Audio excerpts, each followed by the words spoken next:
कैफियत बरकरार और हर आंख इस इंतजार में है आगे क्या होने वाला है।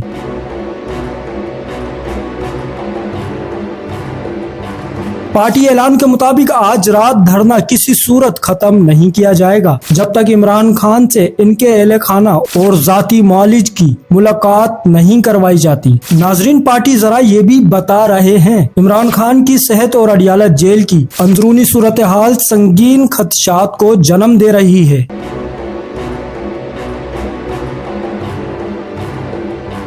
इसलिए सूबे भर में पार्टी ओहदेदारान कारकुनान को अलर्ट रहने की हिदायत दे दी गई है और साफ पैगाम दे दिया गया है, जैसे ही नया लाए अमल सामने आएगा इस पर फिलफौर अमल किया जाएगा। नाजरीन, सवाल ये है, क्या आज रात कोई बड़ा फैसला होने जा रहा है और क्या इमरान खान से मुलाकात नहीं करवाई गई तो हालात किस रुख पर जाएंगे? हर लम्हा अहम है, खबर पर हमारी नजर है। मजीद अपडेट्स के साथ हम आपको बाखबर रखते रहेंगे। चैनल को सब्सक्राइब करें, फॉलो करें, वीडियो को लाइक और शेयर करें। शुक्रिया।